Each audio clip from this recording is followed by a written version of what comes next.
Everyone, if you could please take your seat. I'm going to call the meeting to order.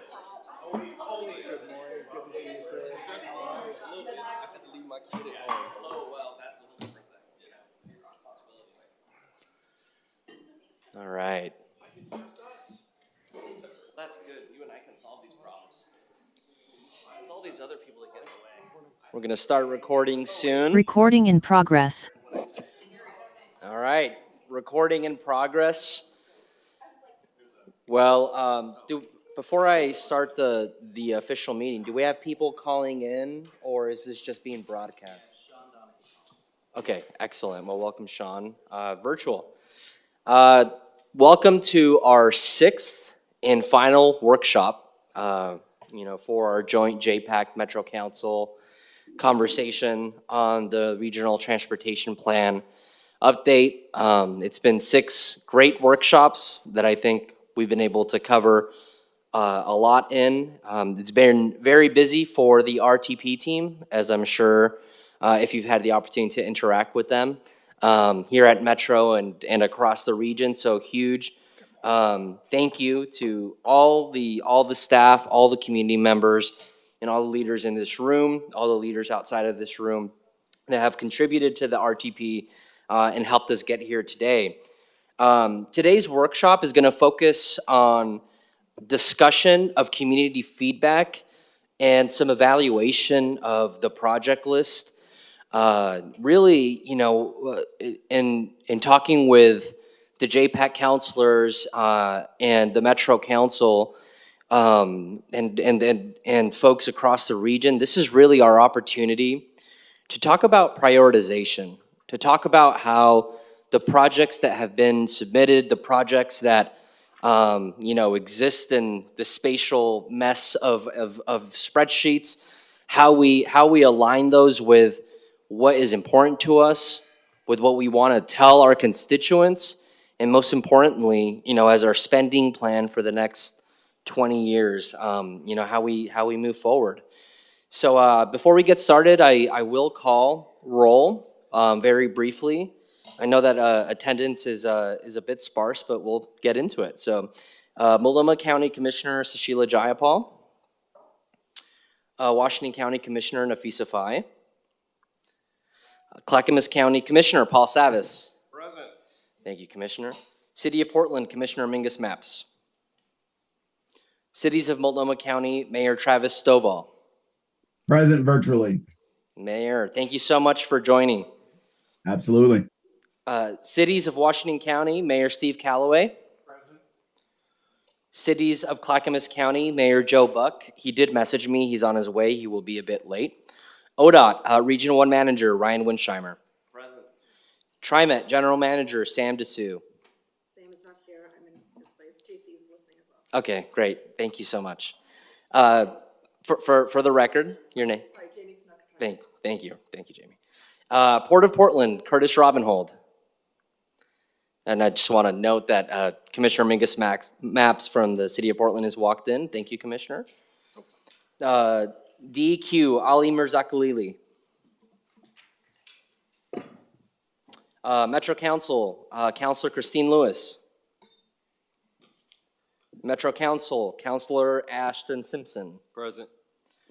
Washington Department of Transportation Carly Francis. City of Vancouver Mayor McInerney Ogle.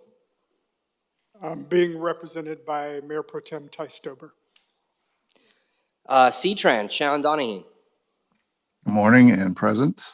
Good morning. Thank you so much for joining us virtually. Metro councilors who are not on JPAC. President Lynn Peterson is excused. Councilor Duncan Huang. Present. Councilor Garrett Rosenthal. Present. Councilor Mary Nolan.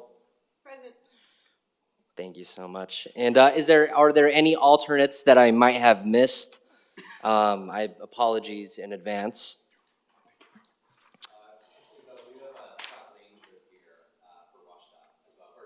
Okay. Excellent. Good morning, Scott Langer, representing WashDOT for Carly Francis. Excellent. Good morning. Buenos dias. And of course, we have a lot of members and our attendees that are here to listen in and support. So thank you so much to everyone. Really briefly, before I call up Brandy, who is going to facilitate conversation. Brandy, right in the center of the room. There's a good feng shui, I think. I do just want to, again,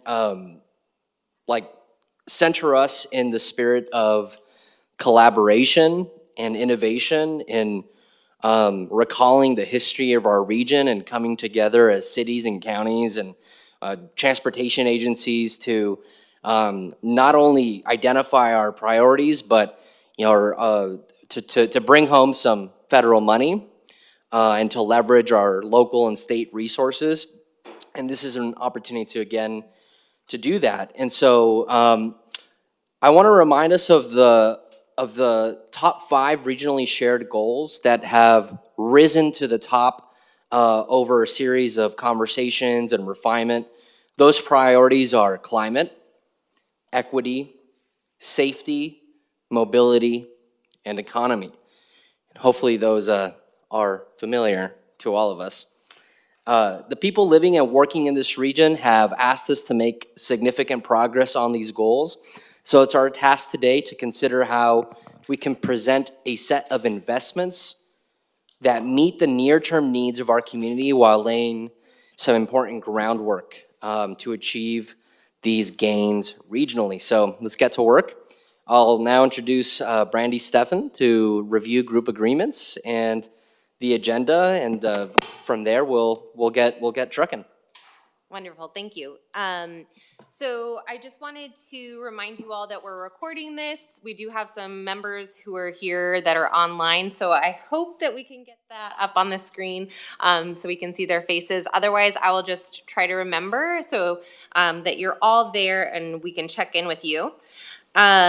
We really, this is our last meeting, so we want to make sure that it's a fruitful conversation. So we will be doing some small group exercises as well as checking in with the large group.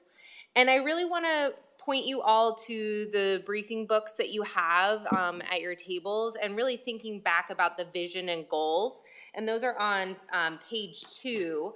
And so really just thinking about, if you remember back a few meetings, I made you all close your eyes and envision what you wanted the future of the region to look like.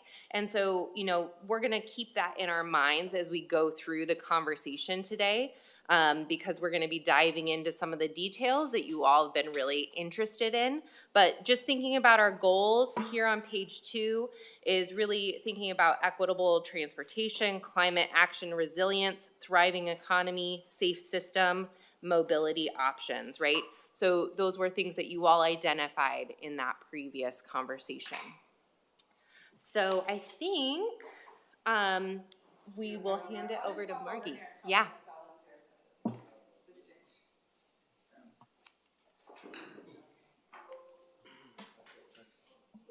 Good morning, everyone. Can you hear me? My voice projects anyway.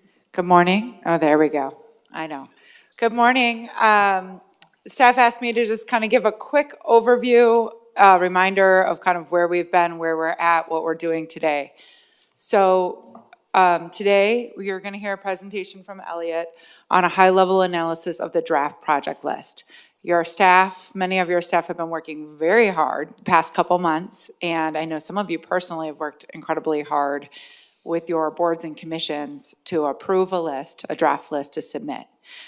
This is kind of what I think of as the apex or the pinnacle of the RTP process, where we think about and analyze whether the priorities and the vision that we articulated early on in this process meet and are reflected in that draft project list. So think about that. This is a chance for you to sit back. I think many of you maybe have been working with your staff to get in the weeds, to talk about certain intersections, talk about certain improvements you want in your community. But now is the time to kind of sit back and say, does this list reflect our goals? And I think, think about things like safety. So that's something that we've heard a lot about. I know we always get comments at JPACT when I read the list of the names. For example, does this list reflect that? Also, I just want to say that this is a high-level analysis at this point. Elliot's a very smart person, but he's not going to be able to answer all your questions about every project. It's intended to be a high-level analysis, so I'm sure there's going to be more detailed questions that you have about the more than 1,000 projects. But that's not today's conversation, so try to keep it at that high level. So with that, I'm going to turn it over to Elliot Rose.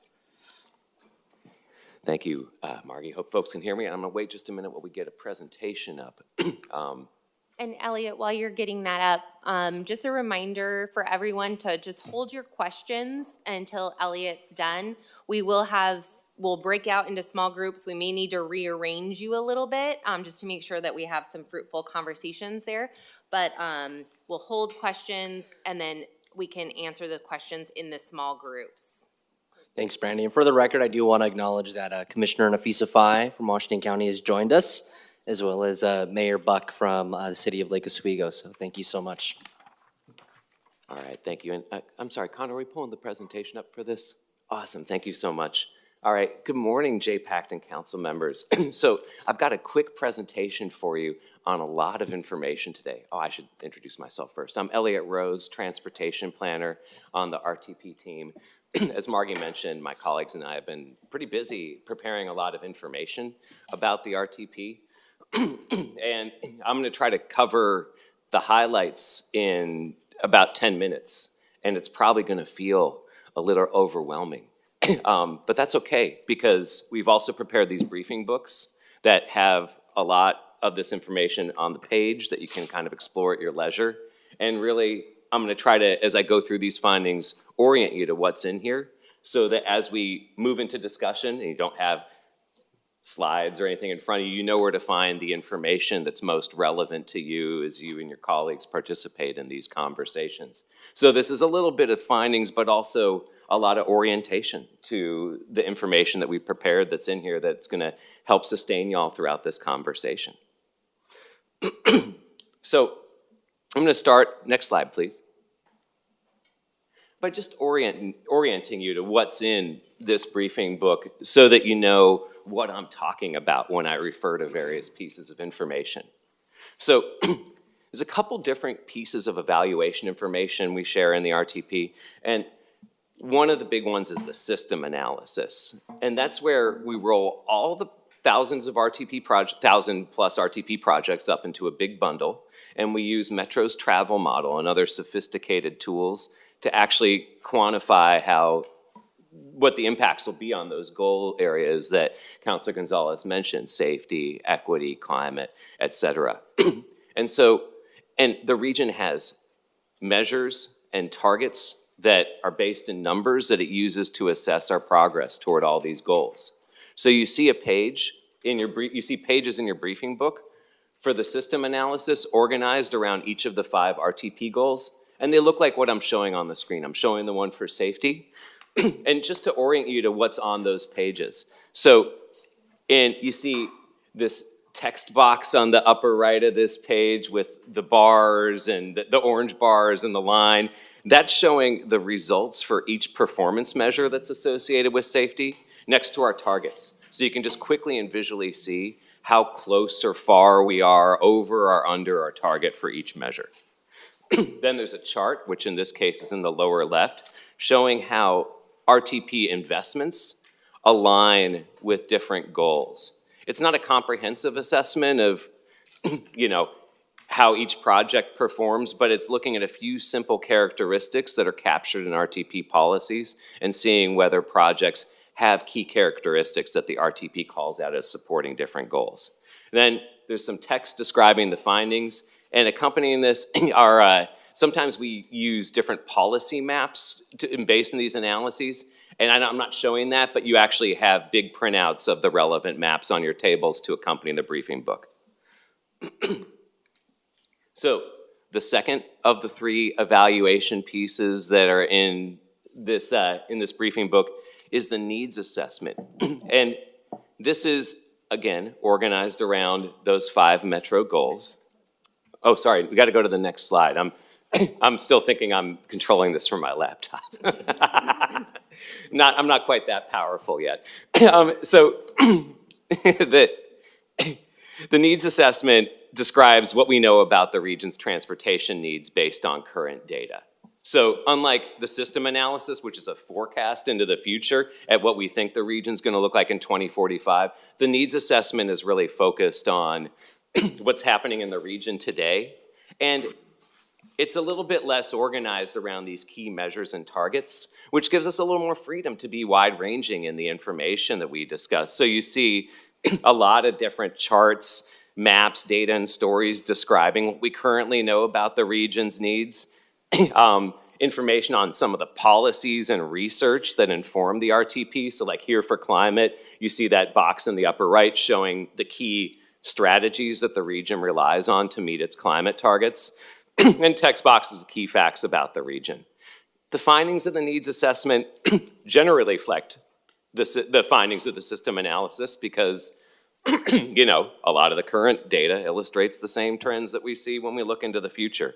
But they're not as organized around these measures and targets that I just talked about. So they provide a little bit more of a narrative that gives you a little bit more context for what's happening in the region.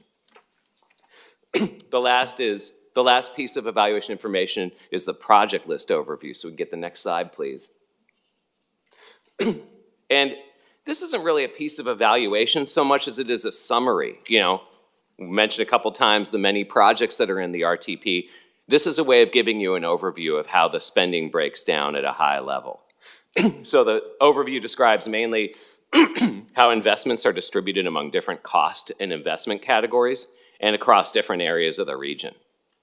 A couple caveats about this. This is based on limited and imperfect information provided by lead agencies to the RTP who help build the project list.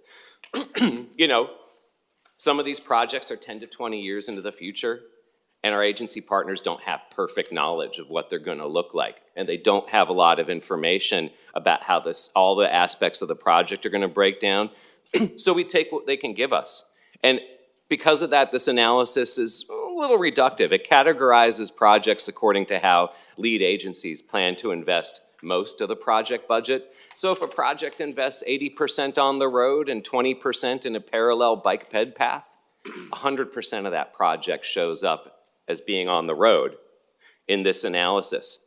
Again, that's just because we have limited information at this point. We don't have a full budget breakdown for all of our projects. We'd love to know about these secondary investments. Can I ask a question about that? Is it okay if we hold for the end? I think that's, Yeah, let's just hold until, Elliot, you're almost done, and then yeah, we I'm trying to can- move okay, through okay. quickly, thank you. So I'm just gonna keep us here with a couple highlights of the project so you can understand what's in the RTP. In the next slide. So the RTP includes $73 billion in investments overall. There's an interactive map and project list on the RTP website that you can use to explore individual projects. One thing you might have caught on the previous slide, if you were looking at what I was sharing closely, is that about 1/3 of these investments are in capital projects and 2/3 are in operating and maintaining the system we have. So I think that's kind of important to keep in mind because even though $73 billion is the overall RTP budget, it's the capital projects that really shape the RTP's performance and goals. And that those are only about 1/3 of the budget. Among that capital spending, which again is about $25 billion total. Next slide. Thank you, Kim. There are 10 projects that account for about 50% of the capital spending in the region. I'm listing those here. I'm not gonna read through all of those. I do wanna call out the I-5 bridge replacement in particular though, because it's the largest single project in the RTP, accounting for roughly 1/4 of the capital budget. And it is a truly multimodal investment that includes investment in a throughway, transit, surrounding local streets, and bicycle and pedestrian paths. So, you know, that project, if we did what we did with some of the other projects where we had to just categorize them according to one category, it would really sway a lot of the totals. So we keep the I-5 bridge project broken out in your lists. Your packet has more information about the number and average cost of projects in different categories. I think we want to highlight for you is that, you know, some categories consist of a few costly projects. Some categories consist of many, many small projects. And, you know, as you think about potential changes to the RTP project list, that's just something to keep in mind. You know, changes to larger projects are probably going to have a more significant impact on RTP goals, all other things being equal. Next slide. Since transit's been such a focus for this group, I want to make sure you all understand what transit investments are included in this package. So the 2030 investments include TriMet's Forward Together service, as well as several of the Tier 1 high capacity, all the Tier 1 high capacity transit corridors that Ally and her group have been working on identifying through the high capacity transit strategy, as well as existing transit projects like Better Red and Division FX, and then better bus treatments that help buses move more quickly through traffic. In 2045, we have the 2045 package includes most of the second tier high capacity transit projects across the region. I'm listing some of those. I know we've heard a lot about how transit's going through some tough times, and it did go through some tough times during the pandemic, but I simply want to share with you that there are a lot of transit investments planned throughout the region for our future in spite of that. Next slide. So try to quickly go through draft results for the key subject areas. And we're going to start with mobility. The RTP is, after all, a transportation plan. It has a lot to say about mobility. I'm just using blue and orange to show you, and these accompanying Harvey balls that are full and empty, to show you where we do and don't meet our goals just at a glance. So one of our goals is to improve access to jobs via both driving and transit. The RTP succeeds there. Access to jobs by both those modes goes up. Driving access does fall off a little in the out years of the plan because congestion starts to go up as the region continues to grow. Another goal is to provide equal access via transit and driving, because a lot of RTP policies call for people to have choices, and that means that transit, which is the #1 alternative to driving for long trips, has to connect people to where they're going as safely and efficiently and conveniently as driving does. And no surprise, we're an auto-oriented region. A lot of these results have to do not just with what the RTP does in the future, but with our region's long history. And you know, our transit network is still behind where our auto network is. The RTP also aims to complete all of the region's transportation networks. Makes a lot of progress there, still falls short of completion because, in part because our partner agencies are always seeing new needs and our vision keeps evolving with the RTP along with the network. So even though we keep adding projects at a pretty good pace to the RTP and building out the network, we also keep dreaming and adding new links to that network. And that's a big part of the reason why it's not quite complete. We do aim to prioritize bicycle and pedestrian facilities near transit so people don't have complete connections on a transit trip. You see that there. And then lastly, the RTP has some pretty ambitious targets to triple bicycle, pedestrian, and transit mode share. We fall short of those, but we do, again, make progress in the right direction. I'm showing the graphic that's in the packet illustrating that. Transit mode share increases by about 30%, is projected to increase by 30% over the life of the plan, and active transportation bike and ped go up by a couple percentage points each. So when we analyzed the spending, we saw an opportunity for improvement here. Might be to increase the share of RTP capital spending that goes toward projects that fill gaps, which is currently at 29%. Those are the projects that complete the network. Next slide, and Brandy, can you tell me how I'm doing for time, please? Okay. We'll try to make it quick. So safety, I think you know the story here, is that the news has not been good for safety. Our streets are getting less safe instead of more safe, and we're not on track to meet the region's targets of eliminating serious and fatal crashes. Again, you can see a graphic illustrating that. I want you to know that these aren't just regional trends, but these are also just national trends. Streets have been getting less safe, particularly for pedestrians in every major metro area across the US. There's a lot of speculation about why that's happening, but a big reason that I'm starting to see consensus around is people are driving heavier passenger vehicles, and those are more likely to injure or kill someone in a crash because it's a bigger object that causes more damage. So an opportunity for improvement here is to accelerate projects on the high injury network where the majority of the region's crashes occur, and also ensure that any projects on this network include safety features. We break down the spending near-term and long-term in the RTP budget. In the near term, the RTP spends 40% of investments on, capital investments on projects in this high injury network. In the long term, it's 60%. So if safety is an urgent priority, maybe there's an opportunity to move some of that investment to the nearer term. Next slide. When we talk about equity, this is an area where we have some mixed results. So we do have some really significant safety disparities in equity focus areas that the graphic on the left is illustrating. People living in equity focus areas, those are the areas, there's a map on your table where they're higher than average concentrations of people of color, people with low incomes, and people who speak limited English. Those areas experience twice as many serious and fatal crashes as the other communities in the region, and 3 times as many bicycle and pedestrian crashes. And so the RTP prioritizes safety investments in bicycle and pedestrian facilities in equity focus areas.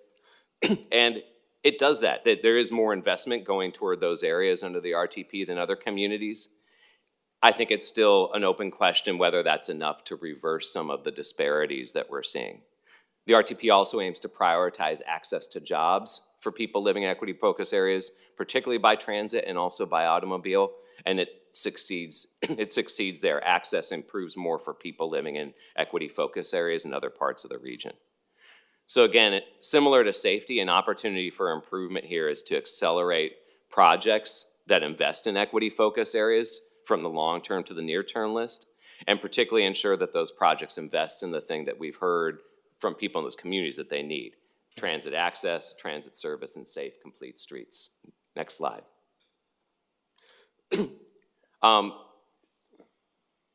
For the economy goal, the RTP aims to decrease travel times by both auto and transit between the different activity centers of the region. We have a set of corridors that we use for analysis that connect all these centers. Transit travel times almost always improve along those corridors. Auto driving travel times in some cases increase and in some cases decrease. There's a slight average increase because of increased congestion in some parts of the region. Also trying to prioritize bicycle and ped investment in job centers. And there's a little bit of a breakdown there where in the historic downtowns where many of the region's centers and transit stations and mixed use areas are located, and also have a lot of professional and service jobs, Bike Ped Network's doing great compared to the rest of the region. But in employment industrial areas that have a lot of manufacturing jobs, the Bike Ped Network is behind, and the RTP isn't bringing it up to par with the rest of the region in terms of completion.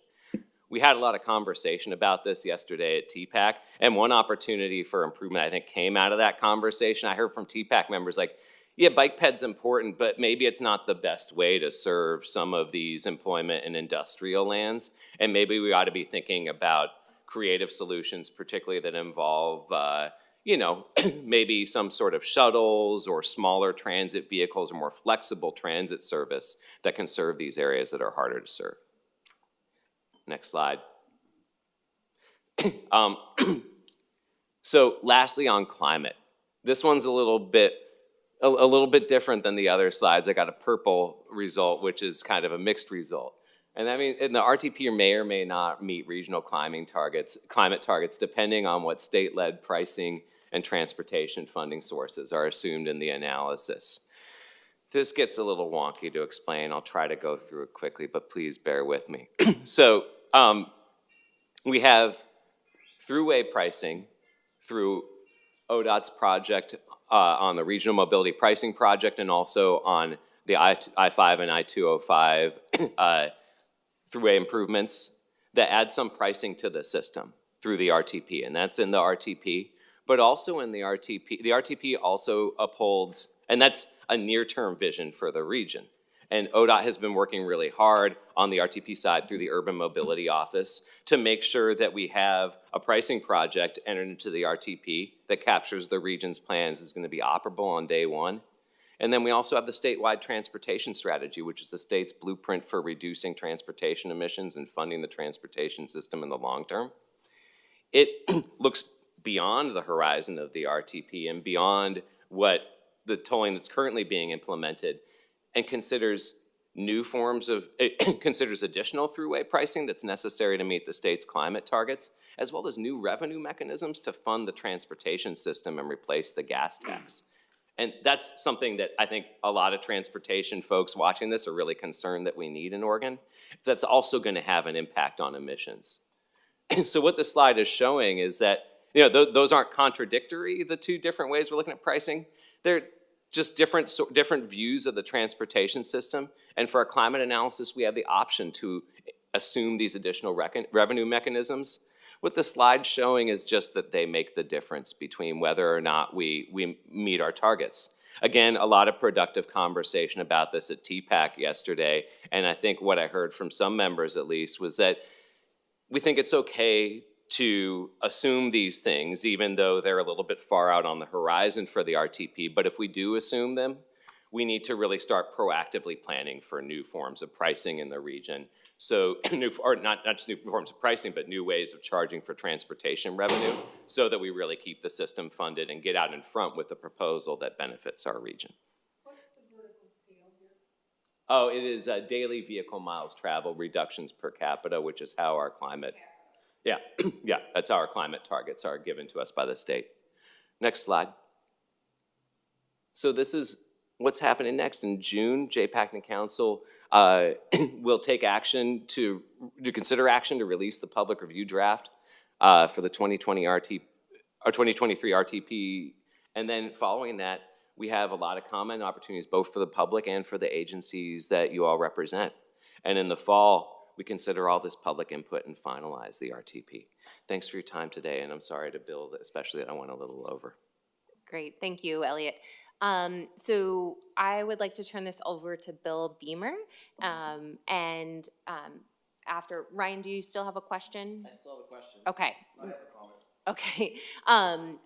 Will this benefit the entire group, or could we hold it until the small discussions? So I have a question about the way that you laid these out in this analysis versus the analysis you showed in the project completion and where, because this doesn't reflect actual, like, what the projects are doing, but you're taking all the elements of these things and putting it into there. So the analysis reflects, for example, Powell Boulevard, sidewalks, bike lanes, everything along the way. It shows up on this as a throughway, but on that analysis in terms of how we're making progress in the system, I want to make sure the measures are reflecting the actual elements of each of the projects. Is that accurate?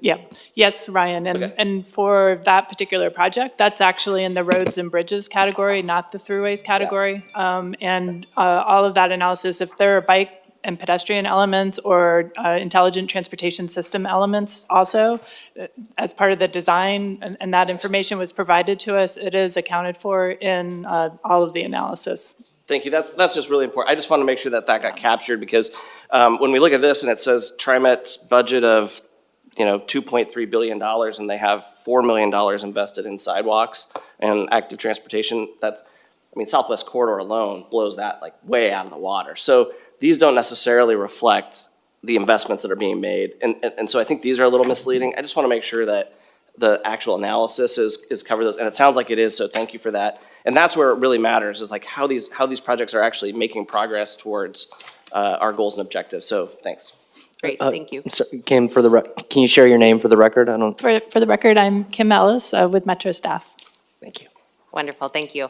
And Commissioner Savas, do you have a comment? If you could just use the microphone. Yeah, I do. I just wanted to say I have a few concerns. I appreciate the slides and presentation, Elliot, I really do. I think you kind of illuminated a few things. If we were to go back slide by slide, which we're not going to do, but ideally, just think about the robust discussion we could have if we went slide by slide and we were able to talk to these particular points. I have a concern about actually outcomes and metrics and measurements. And the way I'll digress. I know we're all here, it's about the capital projects. I know that there's we all care passionately about some of those projects, right? But also, I think we have a responsibility for outcomes in which our goals are we're actually achieving them. And being part of RTP processes for over 20 years, I've been in this room for a long time. for decades, right? Two decades now in this room on RTPs. I'm very concerned where we are now. We're not actually getting to where we need to get, where we need to go. And I think that some of the assumptions on VMT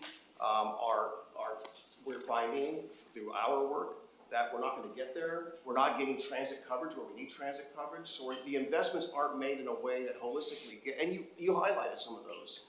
And I appreciate that, but how do we have a discussion and make sure this RTP, that we're actually gonna get it right, as opposed to going along, and I'll just say it, going along on some false pretenses or assumptions that aren't gonna get us to our goals. That's my concern.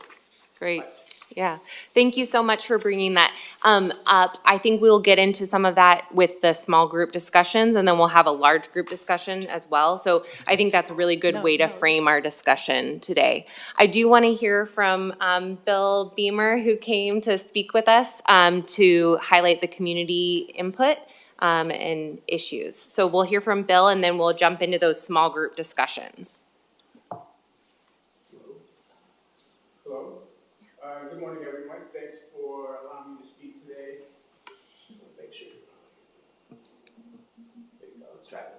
Hello. Yeah. My name is Bill Beamer. I go by he, him pronouns. I'm a community representative on the TPAC committee.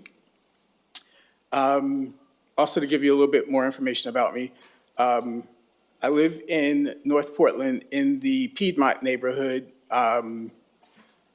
I recently left city government in July 2021, but before that, I'd worked with Multnomah County Health Department on the Health Equity Initiative, standing that up in 2008 through 2011. After that, I worked with the Portland Bureau of Transportation in the Active Transportation Division, and also did climate action work, climate action planning at the Bureau of Planning and Sustainability for more than 10 years. And so I'm going to talk to you about really some things that come from all of those lenses. As a community member, understanding community priorities, also the work that I've done in terms of government and understanding how sometimes government works and sort of seeing opportunities to do things a bit better than what we're doing, or I should say evolve the work, because staff has done a lot of great work, I think, moving up to this point. What I see is, and I should also say as a community member, this round of community members that are participating, we've only, we started in March. So we've only met twice a month, once in, so we have March, April, May. And I say that to say I come in sort of midstream, and it's not as if I've had an opportunity to really contribute a whole lot sort of in the respect of what the specific projects are and sort of how they're doing, but I do have some things to offer in terms of what I see in terms of opportunities, especially as they relate to connecting with community priorities and creating opportunity to really achieve goals at a high level, especially as we move forward in this transition from fossil fuels to clean energy. So what I see is we're doing a lot of interesting work around equity, and it's more of what I characterize as downstream. So we're looking at safety issues. So when we talk about downstream, we're talking about intervening, addressing situations after certain things have happened, and then they get down sort of a lower kind of point.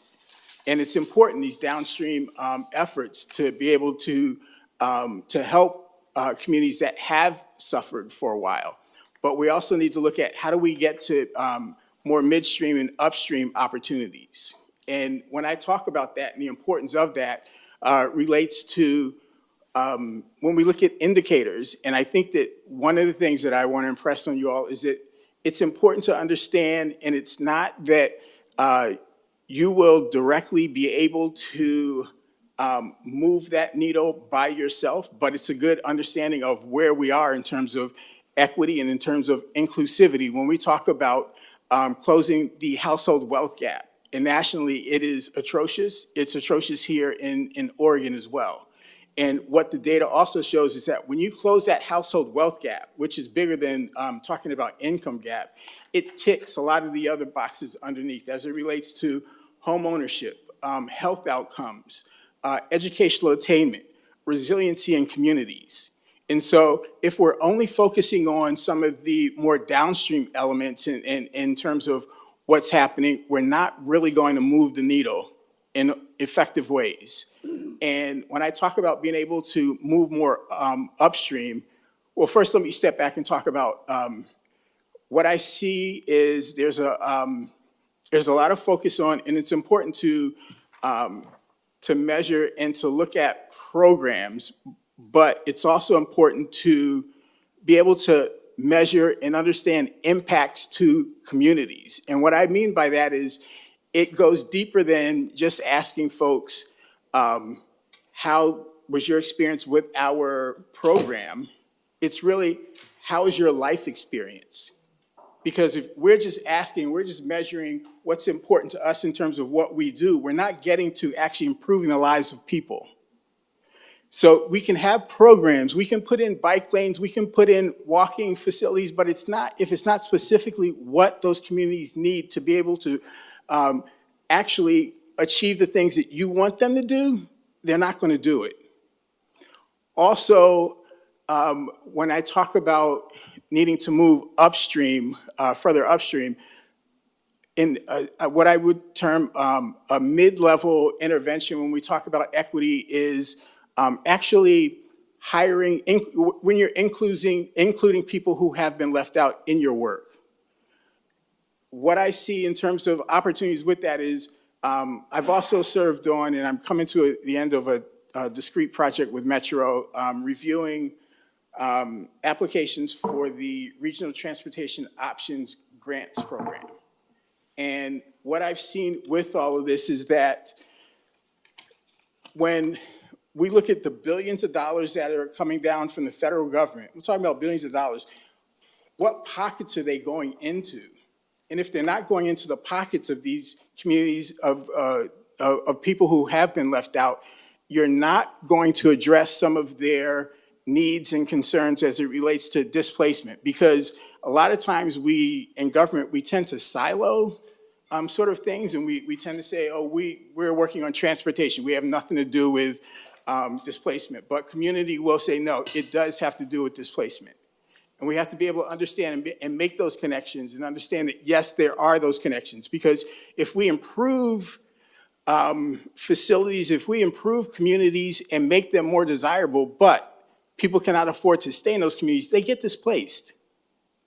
So if we're talking about billions of dollars coming down from the federal government, it's public money, and it's not making it into the pockets of people who are impacted, we're not really taking advantage of those opportunities. And being able to include people who have been left out actually helps us as we come up with different strategies and ideas of how we move forward, how we do things. Because when we talk about climate action, there's a lot of things that have to be done that are yet to be created. There's a lot of innovation that is there that is yet to be created.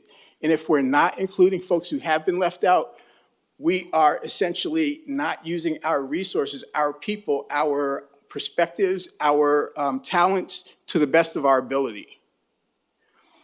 When we move further upstream, when we talk about actually creating opportunity for communities to be empowered, and we talk about power, and one of my friends, colleagues who worked at me at the Bureau for a long time and now does work nationally as a consultant with organizations. You may know her, some of you, Desiree Williams-Raji. She has this saying where she talks about power. And she talks about power being the ability to say what's real and what's important. You all have power, and it's the reason why I got up this morning. I wanted to be here to talk to you all. Because when we talk about being able to get folks into those positions where they are empowered, they're able to contribute, they're able to actually self-actualize who they are and contribute to our community, we become stronger as a community. We create greater connections, urban, rural connections. Communities across different places in the region become more collaborative rather than siloing us. And so I know that I only have 5 minutes, and I just wanted to impress on you the need to be able to understand we have greater opportunity to move forward in a different way in terms of being more inclusive and attacking problems in a much more dynamic way than what we are doing. And because you are decision makers, what I'll also say is at times of transition, those tend to be the greatest opportunities to create change in the way that we do things, the way that we frame problem situations, the way that we measure those outcomes. And what I also know is that the way that we have been doing things for a very long time in this country, the levers that we have been pulling have brought us to this point of multiple crises. When we talk about climate, economic, housing, social justice, we need to pull different levers. I know that there's a lot packed into that. There's a lot that needs to be done to move us to that. I'm happy to talk with you all at another point because there's a lot there, but there is that opportunity. And I'll also say that we can't expect things to be different if we pull those same levers. And the only thing that it will do if we continue to pull those levers as we're transitioning from fossil fuels to clean energy is those gaps of inequity and disparity are going to get larger. We see them every day in our communities. I see them every day in terms of stolen vehicles, cars being, people driving around in cars without license tags. There's a growing underculture because people have been left out and we have not created opportunity for folks. And so I'll leave you with that. I know it's a lot there. And I also want you to know that even though I talked about maybe some hard things, I really see a lot of opportunity and hope moving forward. And I wanted to be here and talk to you all about that. Thank you. Great, thank you so much. Yeah. Well, I think that is a really great way to frame the conversation as we move into these small group discussions. And so just thinking back about all of the community members, thank you so much, Bill, for bringing this forward, because I think it's really a great culmination of all the community feedback that we've heard so far at these work sessions, and really just keeping those in your minds as we start to dive into these exercises. You brought up some, like, keeping that big picture, making those connections, and thinking about those mid to upstream changes or interventions. And I think Elliot also mentioned, those opportunities for improvements that were called out in the slides and in your briefing books. So I think what I'd like to do is have a little movement here. So Ryan, I'm wondering if you could come to this middle table. Commissioner Maps, I'm wondering if you could come over to this table, and Councilor Rosenthal, if you could come to this back table. I'd like to start with just 3 minutes of you each thinking about what you've heard and gathered from the briefing books and from the information that Elliot presented and what Bill has just mentioned. And just think about what observations you have, and then think about high-level feedback, right? So we're thinking big picture on these investments and the direction that we're headed, right? So we'll just take a few minutes for you all to process, and then we'll have a 5-minute conversation as a small group.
We're gonna report back together and continue the conversation.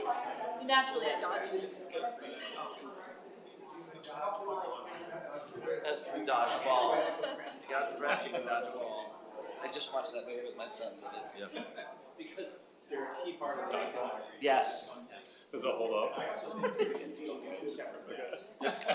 All right, I see you all kind of wrapping up. Yeah, one of the other ones I had is like, oh look, we're already done with the People are grabbing coffee. I'm wondering if we can start with the online people first. So we're gonna check in with the online people. I push back just a little bit virtual because people. that's a fact. Like if you roll out to East County, like you will visually see it play out. Like you see that mother who doesn't English. All right, everyone, if you can join us back at your tables, we're gonna check in after small group conversations. What's the other one? Right across Hazelwood. In those areas, those communities, like I can point to the areas exactly where they live. I don't. All right, if you can all join me back at the tables. The representation of what I see in my. I'm looking at you. Day in and day out basis. Not you. You're doing great. Gold stars. Gold stars. Right. Yeah. All right, so I'm gonna pick on the people who are joining us virtually first. So for those virtual people, if you can get ready to share back, I wrote down who we have virtually here. We have Scott Langer from WashDOT. We have Travis Sovell and Sean Donahue. And I apologize if I said your names incorrectly because I'm not very good at that. So why don't we check in with you? Do any of the three of you want to speak about your initial thoughts? I don't think this is Mayor Stovall. I don't think we quite got that instruction because we did not have a small group with the virtual folks. So we don't actually have anything to report out.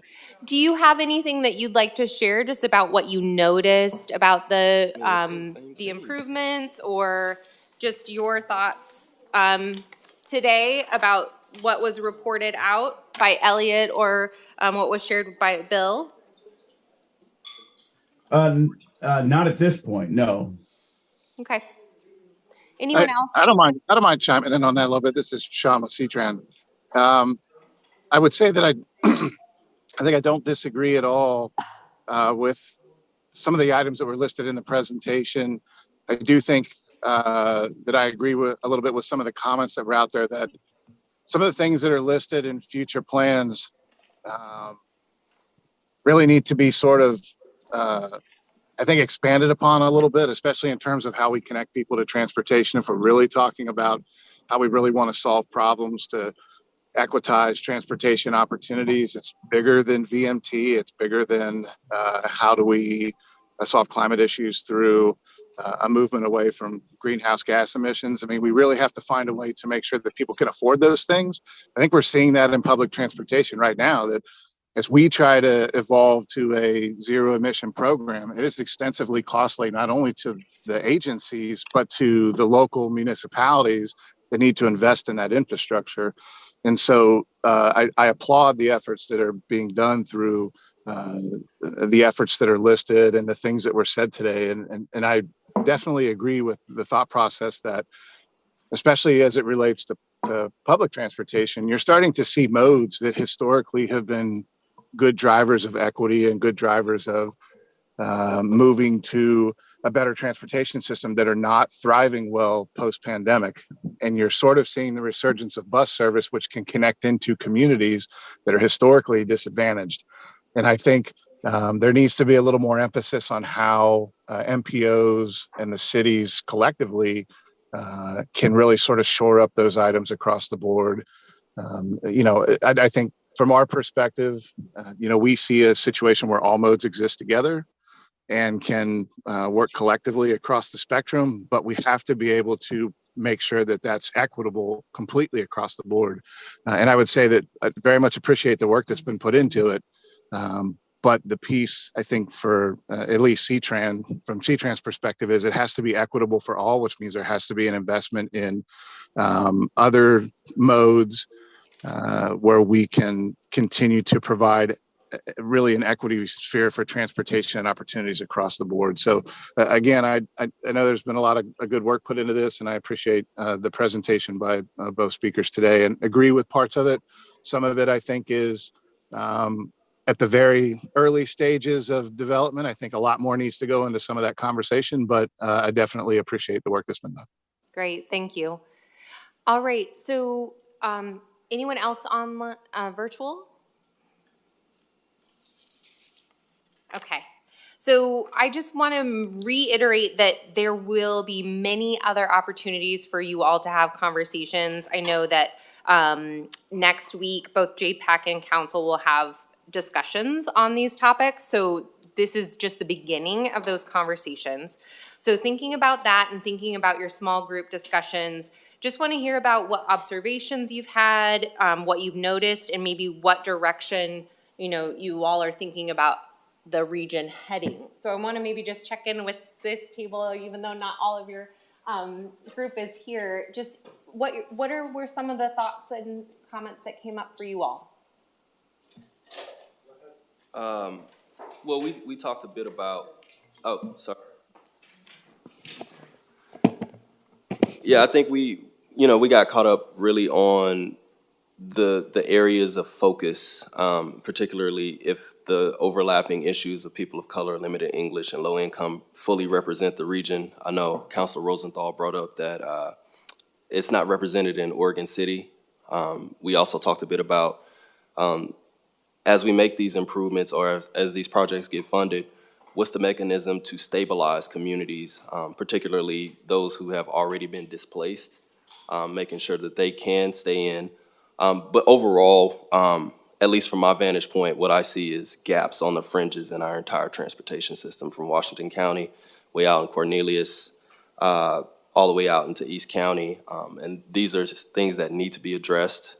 Particularly, I look at the high rate of crashes and injuries and fatalities to people who rightfully so should have access to work, to jobs, to play, and all the things that, uplift and fulfill a fruitful life. So, we got a lot of work ahead of us. I think that we have to be honest about, we all have our different tables we sit at, but we have to be honest about where we put these dollars and where we focus our attention. So thank you. Mm-hmm. Yeah, great. Anyone else from this table want to add or chime in or? Mid-bite. So, by nature, what we're doing is very siloed. Because when we talk about, there's this concern, there's always going to be a concern that we do a transportation improvement and then that sparks displacement. So we need to do transportation improvement and not spark displacement. And that requires layering on other plans that are happening in different rooms and different discussions around housing, around economic development. And so that's a huge challenge with what's going on here. And, I was pointing out there's two areas that are where the colors get intense on this map.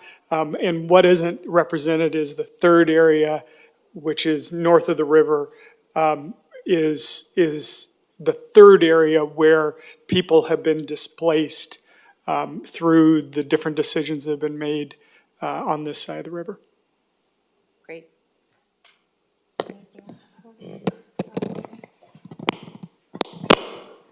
I'll just pose a question, and I think it's a reflection of the community member, Phil, who spoke about upstream, midstream, and downstream. And I was a bit surprised, actually. I appreciate the, as Elliot said, not to be wonky about the near term versus the long term, but higher percentage of some of these investments being in the near term because immediate results and immediate impacts is where we can actually save lives. So I would have appreciated the percentage. I don't know what went into to sort of disaggregate and use different data points to identify what's near-term projects, but I'm really hoping that as we move on to the discussions to the next phase, that we talk about some other projects that we can move around to the near term and focus on where we can immediately make a difference and bring value and safety to people. Thank you, Commissioner. So just in terms of the near term and long term, that choice was by the agencies that submitted the projects. So when agency submitted the transportation projects to the financially constrained or the strategic list, there was a choice of whether it was in the near term bucket or the long term bucket and what was provided.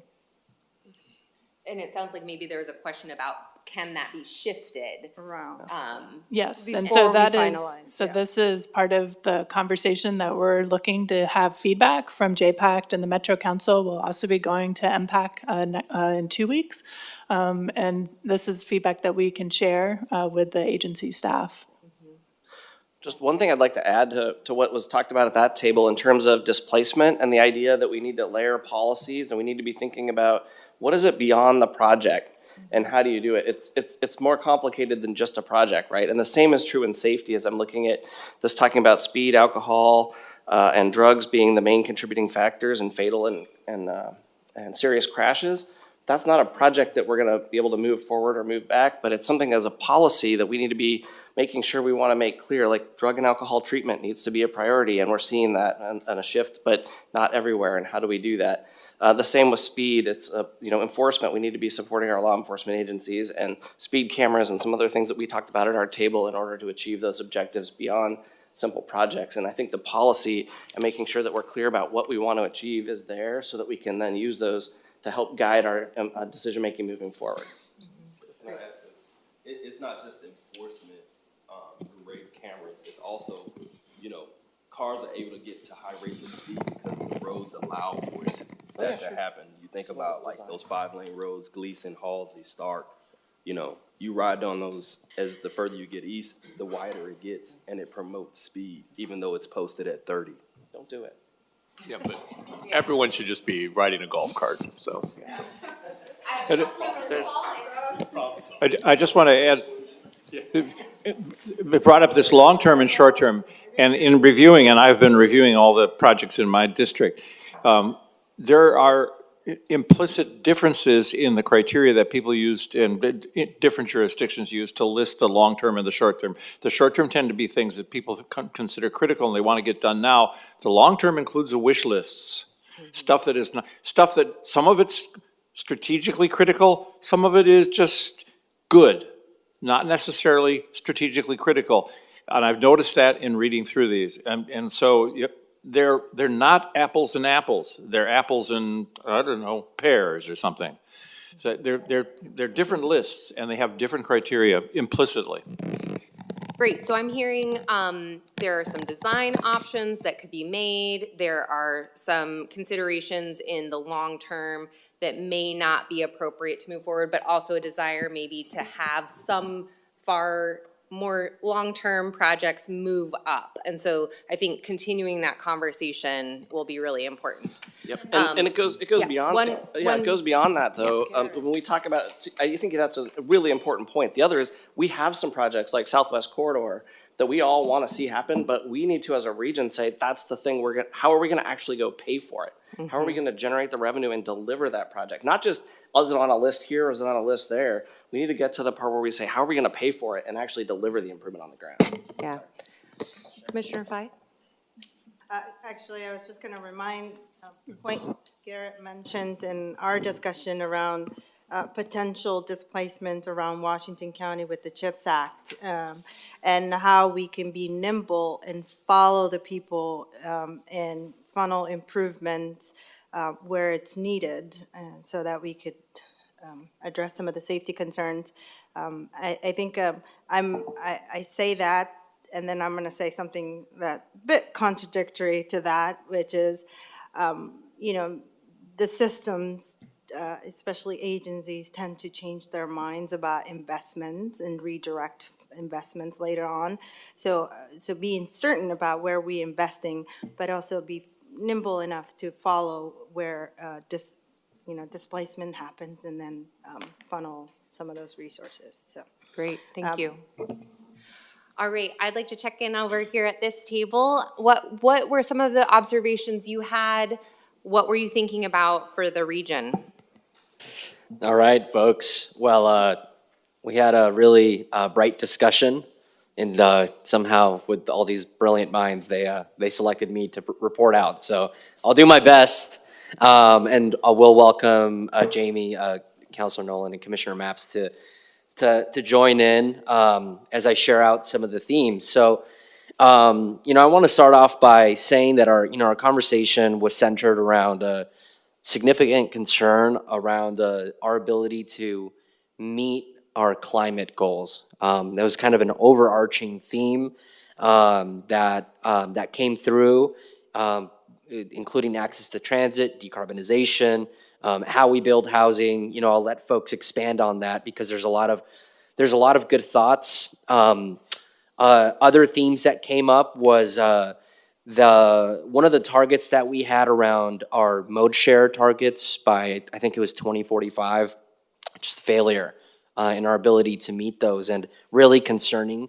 And I think by highlighting that, I think that presents opportunities to move projects forward, reprioritize, if we really do say that that's important to us. But I also do want to acknowledge that there was a metric that said by 2045, we do meet our network goals for walking and biking near transit. So, there's upsides in the data.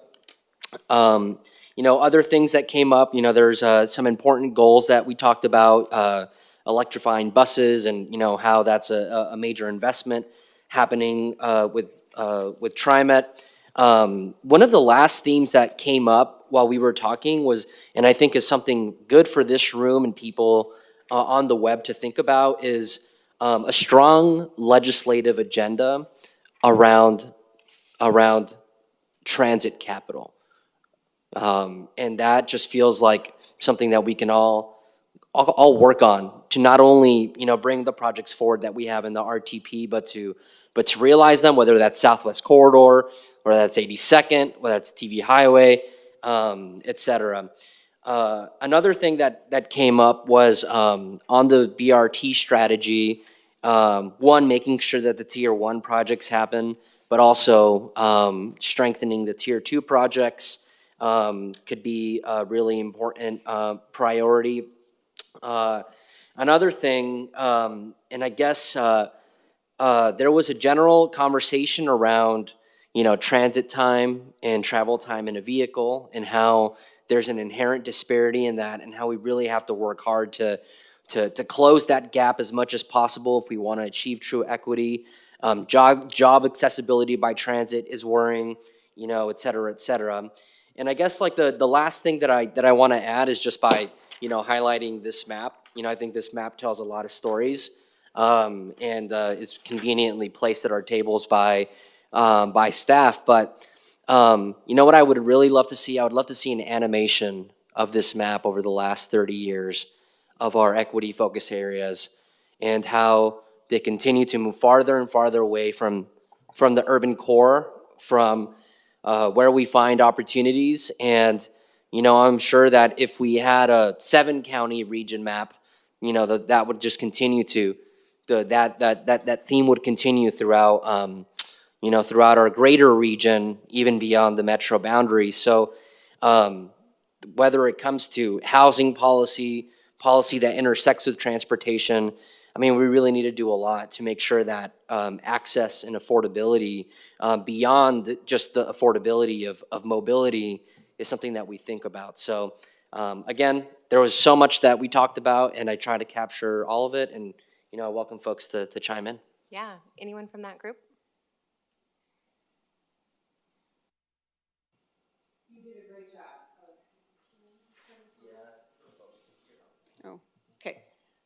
Yes, you did a great job of capturing some things, but I really want to underscore two of the things that Juan Carlos brought forward. And I see it in a context of questioning the targets, because the targets seem to be dooming us to fail on the visions, the goals. Specifically, if the goal is an equitable system, not more equitable than it is today, but equitable, then we shouldn't have targets that say it's okay for the next 22 years that low-income people and other people who depend on transit to get to work should spend more time getting to a $20 an hour job than folks who drive in their Teslas to a $150,000 a year job. But that's baked in to the targets. The second point I want to really emphasize that Juan Carlos mentioned is that we're putting ourselves in a box also on climate. And part of that is guidance from the state, but we don't have to limit ourselves to the state's ambitions. We can do more here. And given that we know the Portland metropolitan region is projected to grow 100,000+ people within the time frame of this plan, measuring our success on climate by VMT per capita means that this airshed is expected to absorb not just the VMT and exhaust pipe emissions. Yes, we can talk about electric vehicles later, but we're not investing enough in them either. Plus 100,000 more. And the reality is the airshed is the airshed. No matter how many people you put in it, it has only so much absorptive capacity. So if we are genuine about climate equity and environmental justice, we need to question the goals and the way we measure our success. And envision a time where our transit system is fully built out, and instead of an average commute time, we care about the commute times of the lowest quartile of income. Because if we help them, we end up helping everybody. Great, thank you. How about from the, did you want to add anything? Okay. How about from this table? I'll start. So I just first want to just say that Councilor Rosenthal asked about this map, when we're talking about here, and I couldn't help but reflect back to the last RTP process where I sat next to a lady, person of color, who had told me about her experience living in Oregon City and why she had to move to East Portland because there was not transit where she was living, and she couldn't afford it. And also, the rents were going up as well. So to Bill's point earlier, a lot of what he said resonated with me when it comes to displacement. If you were to take this map, overlay transit where it is and where it isn't, and overlay another map of what the rents are in these areas, I think it fundamentally will show, and if you're a data geek like I am, it'll demonstrate here that what we're doing, we need to Bill's point, we need to pull different levers, we need to think differently, and we need to have a conversation really amongst us as leaders to help direct outcomes and make sure that they happen. And that's my frustration in 20 years of being in this room on topics like this. So that's my soapbox. What we talked about, I think, was with regards to, and I might know my colleagues will jump in on things that I missed here, the aspects of climate and how we get there. And my concern is that, I know, again, we're passionate about our projects, but will the projects actually deliver the climate outcomes? Maybe some do and some don't. Will they accomplish our safety concerns? And some will not. But I think we need to be more surgical with the dollars we have and not make the RTP about boosting our capital projects and make it more about our outcomes. And I think that is where, I won't say we're delusional, but we're not focused. But it's, I think I'll stop there, but climate and safety were the big topics at this table. I'm going to jump in real quick. There's a hand raised, Sean Donahue on Zoom. Yeah, I just wanted to say I agree with several of the comments that were made, specifically as it relates to how transit impacts land use. I think one of the things that transit has frankly made a little bit of a mistake on, probably not in the last 5 years, but previous, is when we look at a gigantic project, whether that's BRT, rail expansion, commuter rail.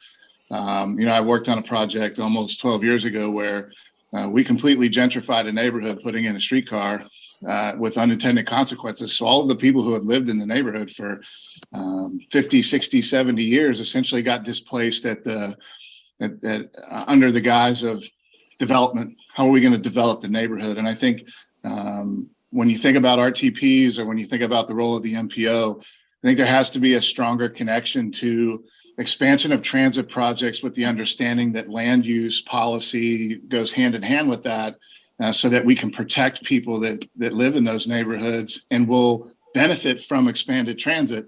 And I think that's been a little bit of a common theme from a few of the tables that I've heard, and I definitely agree with that. Displacement is such a huge piece, and I think when you have competing interests, when you have a transit project that wants to deal with transit stuff, and then you have land use on the periphery that is getting eaten up by developers, you're probably going to see some of that rise in rent, expenses increase. And so I very much appreciated the comments for a lot of the tables that spoke around that topic. And also, Clark County is a big piece of that. I agree with Mayor Pro Tem Stover that we need to be involved in that conversation, and we need to be on all of those maps because we have the same objectives, I think, from a regional perspective that all of the counties do. Great, thank you. Anyone else from this table want to chime in?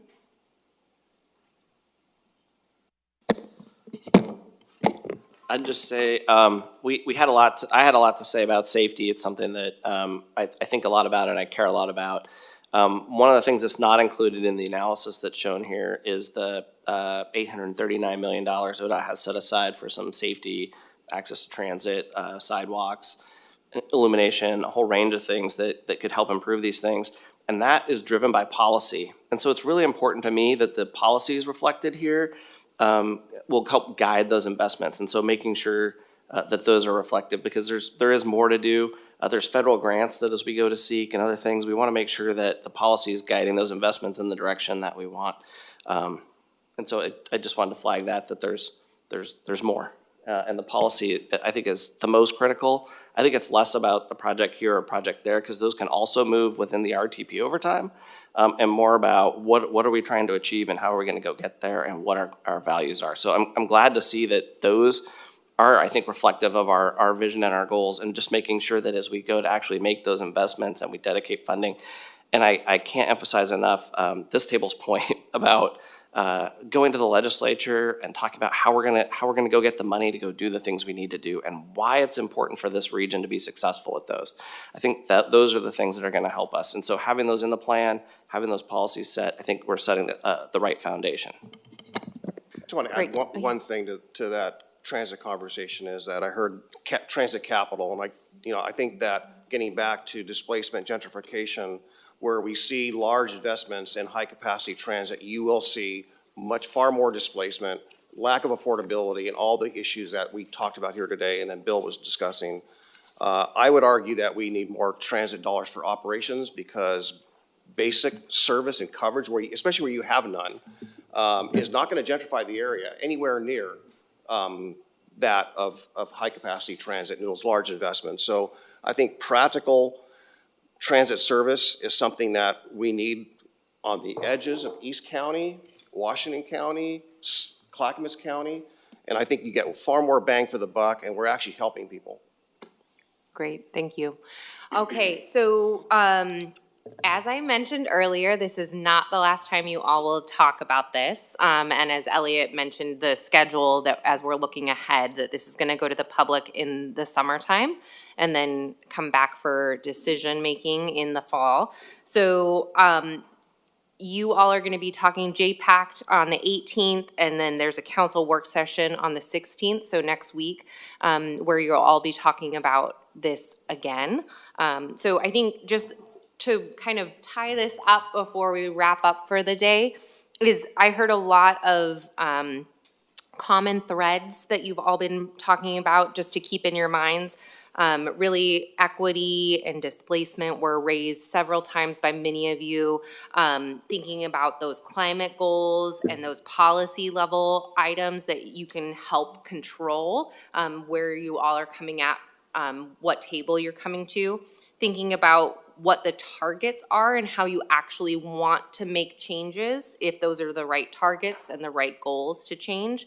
And then funding and actual implementation, both in the near term and long term, I think were brought up several times. So just to keep those in your minds, that seems like where there's some synergy amongst you all as you go then into your separate conversations, just keeping those in your minds, as well as the community input that we've collected over the last several meetings and what the community has to say about this. So I think I'm gonna hand this over to Councilor Gonzalez to wrap up. Surprise, shocker. Yeah. Great. Well, how do folks feel? Yeah, it looks like we were able to share a lot of thoughts. You know, I'm sure there's many more thoughts, feelings to share. You know, and I know that in the conversation, we did talk a lot about frustration with way data is shared, and I just, you know, want to thank staff for working hard and communicating $73 billion worth of projects. You know, I think it's anytime you try and present that scale of work, it's going to be challenging, but I think the data that we've been able to pull, to refine, and to present, I think presented opportunities for great conversation. As I wrap up, I do want to take a moment to acknowledge Margie. This is, I believe her last Metro JPACT involvement. She will be joining Multnomah County. I think your last day is tomorrow, right? Yeah, it's emotional for a lot of us.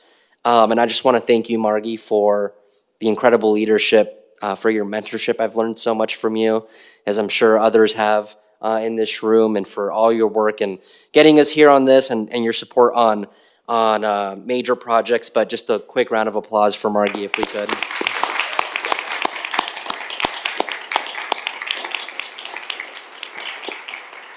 Would you like to share some words? Thank you. It's been a pleasure working with you. JPACT has been one of my favorite things to work on.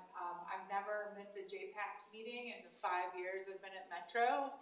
I think I subconsciously organized my family vacations around it, which tells you how much I care about the important role that JPACT plays in this region. I really believe in this regional committee, so keep going. I believe in regionalism. Keep working together and make great things happen. So, see you on the other side. Thank you, Margie. So next steps, you know, our feedback is part of a collective process that the municipalities and transportation agencies will use to refine projects. I know that we have a deadline in a few weeks, but this process is iterative. We'll have the opportunity to continue to move, I guess you could say, projects around priorities, and really at the end of the day, I'm hoping that the product that we have that will come to our councils and commissions reflects the values that we have for this. I know we're a big region, a growing region, a lot of challenges, but you know, this is our spending plan, our vision for the future, and you know, I feel really optimistic about it. So thank you so much, everyone. Appreciate you for making the early commute to Metro Regional Center, and if there's anything else that I'm missing, looking like no, happy to adjourn. Oh, one more thing, Councilor Rosenthal. Yeah, I just want to, since I'm not on JPAC, but I made this comment to MPAC. Keep in mind, it seems to me that a transportation vision for this area is larger than just the sum of 1,000 individual projects. And we have to keep that in mind, and that it's different for each of the goals. In other words, the larger vision for climate is different than the larger goal for safety, is different than the larger goal for equity, regional equity, or income equity, or whatever. So just keep that in mind, that they also have to step back from time to time and look at beyond the projects and see how it all fits together in a comprehensive framework. Excellent. That's right. All right, folks. Well, I will adjourn our meeting. Thank you so much. Have a great day and enjoy the beautiful weather.